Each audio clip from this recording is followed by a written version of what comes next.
Welcome to the Highly Effective Man podcast, hosted by former Navy SEAL turned life and fitness coach. I'm your host, JP Bolwan.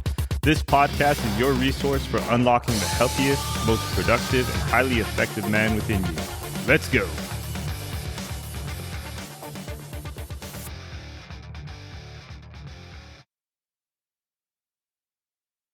What's up, guys? Welcome back to another episode of the Highly Effective Man podcast. I'm your host, JP Bolwan, and today we're tackling something that every man listening to this needs: mental toughness. Whether you're navigating a demanding career, raising a family, or you're just trying to get in shape, if you don't have a resilient mindset, it's easy to get derailed. Okay, so mental toughness isn't something that happens overnight, but the good news is it's a skill that you can build. And today I'm going to walk you through 5 actionable techniques to develop a resilient mindset. These aren't just abstract ideas. They're practical tools that you can use today to level up your mental game. So let's dive in. First up is the power of self-talk. All right. Now, this is often overlooked or kind of placed on in the category of like fluff and, rah, rah, rah, or like feel good affirmations. Okay. But this is not that. This is about hard conversations that you have with yourself when things get tough. Okay, we all have that voice in our head that chimes in when we're tired, when we're stressed, or when we're struggling.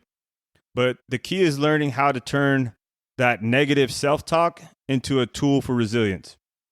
So when you hit a mental or physical wall, don't let your mind say, I can't do this, right? Or I don't want to do this. Instead, flip the script. Say, I've got this, or one more rep, or I'm going to finish this task, right? It's as easy as just changing the language that we use in our heads, right? So many times, we talk about the language that we're speaking or the thoughts that we're having, but it all starts with the words in those thoughts. And those thoughts in your head are going to create the feelings which are going to drive the actions that you take, right? So if you're saying, I can't do something, that's going to create a feeling of not a good feeling. It's going to create a negative feeling.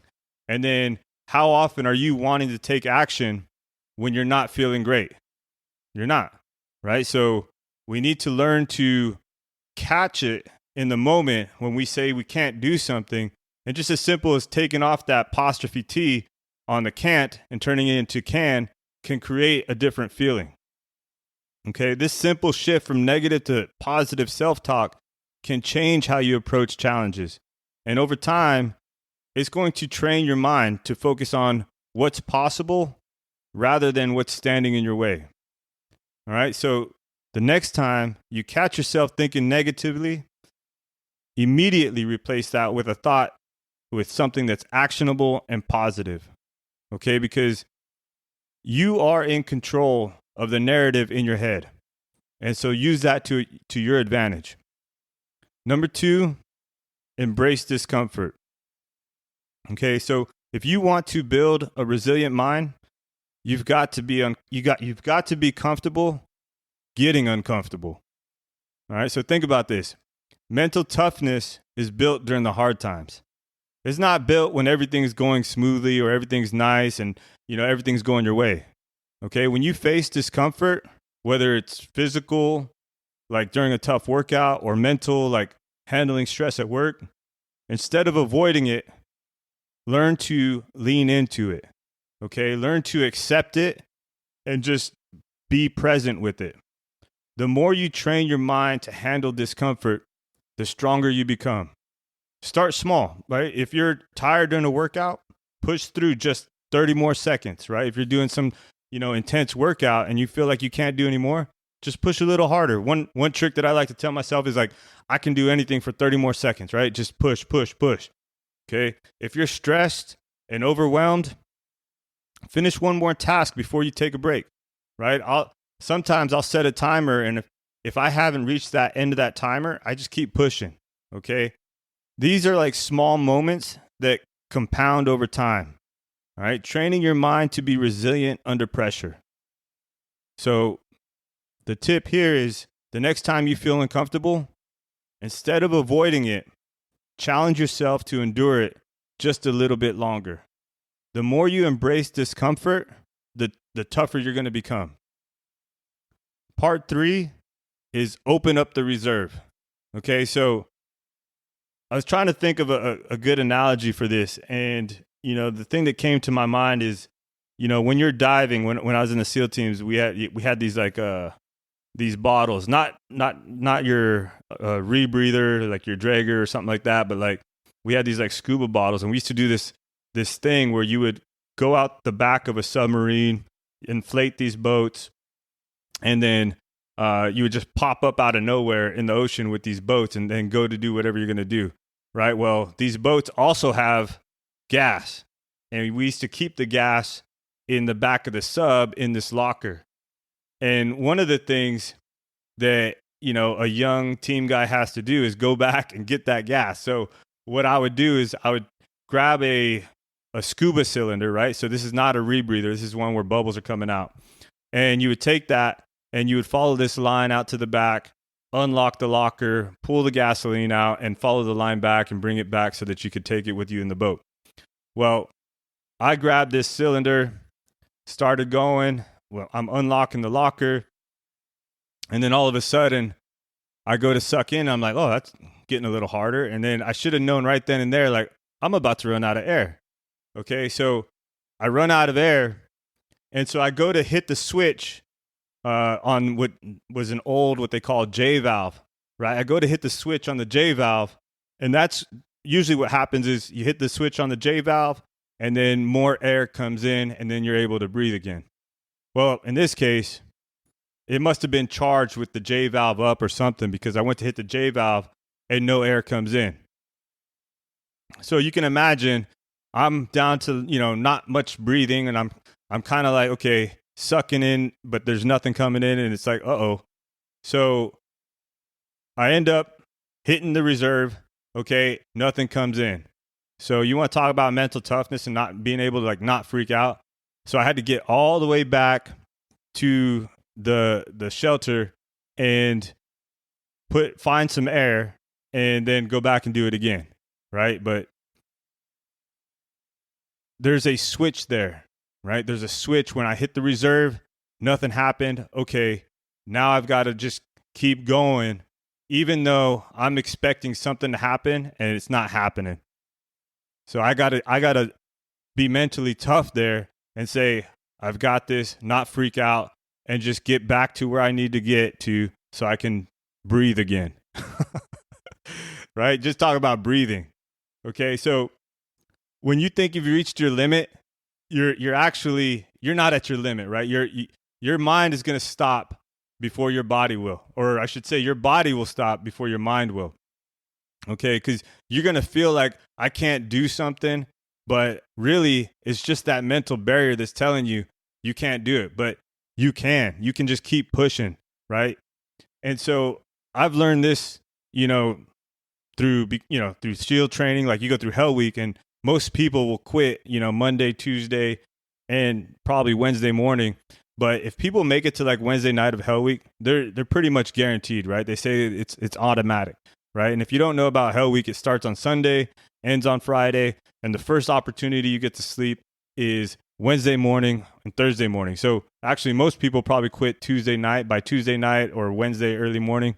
If you haven't quit, then you're probably going to make it through, right? But what does that tell you, right? Like most people think they can't go past Sunday or Monday, right? But in reality, you can push yourself much further than you think you can, right? And I don't recommend everybody just like go sign up and become a team guy, right? Because that's one hard way to develop mental toughness. But if you take the concept of I'm tired, I don't want to do anymore, but if I just hit that switch, hit that reserve, I can do more. You're going to be able to break past a lot of mental barriers, right? You're going to be able to push past the point where your brain says, I'm done, right? And you'll be surprised at how much further you can go. Okay, so the next time your mind tells you to quit, whether it's during a workout or at work, remind yourself that it's just your brain trying to give up, right? It's like it's halfway there, right? Push a little further and just watch how much further you can go. Okay? Sorry for the rambling there, but that's number 3. Number 4, practice gratitude and to shift your perspective. Okay? A lot of times we're stressed out. This technique right here might surprise you. Okay? So practicing gratitude helps you change your state, right? Mental toughness isn't always just about pushing harder. Sometimes that's just the fact. You got to push harder, right? But it's also about shifting your perspective. All right. If things get tough, it's easy to focus on what's going wrong. But by focusing on what you're thankful for, you can train your brain to see the positives even in the difficult times. All right. Gratitude helps you stay grounded no matter what challenges you're facing. Okay. It's a way to remind yourself of the bigger picture and to find strength of what's going well. Right. You can start and end your day with questions of like, okay, what went well today? But here's a gratitude exercise that I find powerful. Right. And the first thing you're going to do is you're going to take 25 things. Right. And you're going to write down 25 things that you want or that maybe you perceive that you need, right? When you start writing this list of 25 things, and this is where the kicker is, every other number, you're going to write something that you already have. Okay? So like, let's say I want a big house with an ocean view, right? That's number 1. Number 2 is like, something I already have. Okay, I have a black Tundra. I want a black Tundra, right? And just saying that and knowing that, like, it just changes your perspective and it makes you feel grateful for the things that you already do have.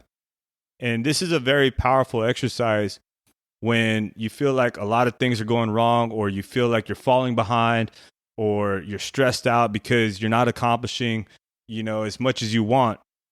This little exercise right here will help you feel better about what you have accomplished and what you do have, okay? And you're not just focused on what you don't have, all right? Number 5, build a resilient routine, okay? Mental toughness isn't something you only practice when things get tough. It's something that you cultivate daily through consistent habits.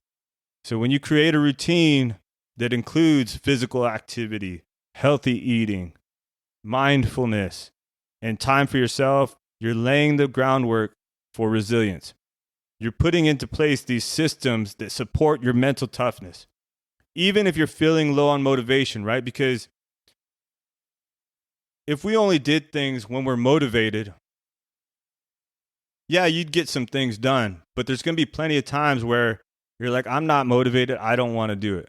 But if it's part of your routine, it's part of what you do or who you are, you just do it, right? If it's like in your calendar and it's like set in stone right there and you follow your calendar, you just get it done, right?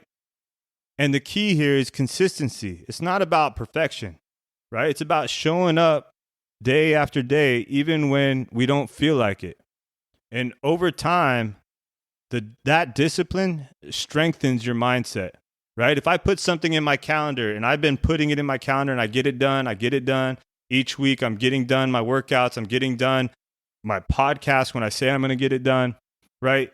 Like this helps build discipline and it also helps build my mindset telling me saying, hey, JP or whatever, like you're getting shit done when you say you're going to do it. And that feels great, right? So look at your daily routine and think about what small habits can I incorporate that will support my mental toughness?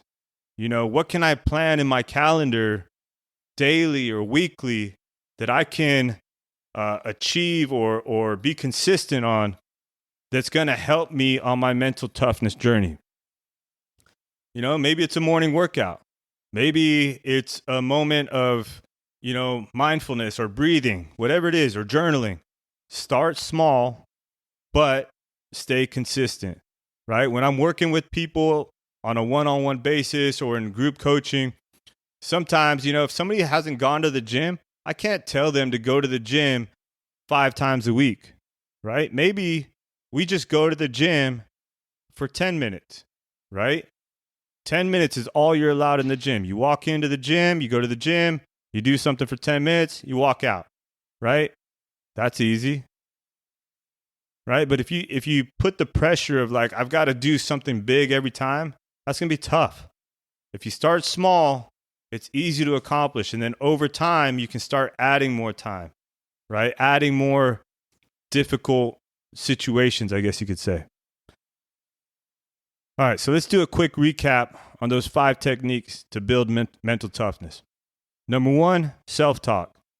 Reframe those negative thoughts into actionable, positive ones, right? It's as simple as changing the word, right? I can to I can't.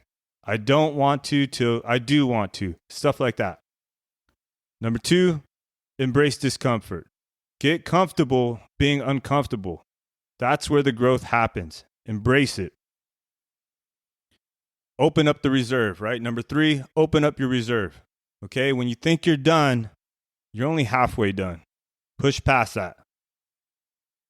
Number 4, practice gratitude. Shift your mindset by focusing on what you're thankful for, and that's going to help you feel better in that moment. Number 5, build a resilient routine. Consistent daily habits lay the foundation for mental toughness. So, if you implement even just one of these techniques, you're going to start seeing a shift in how you handle life's challenges or what life throws at you.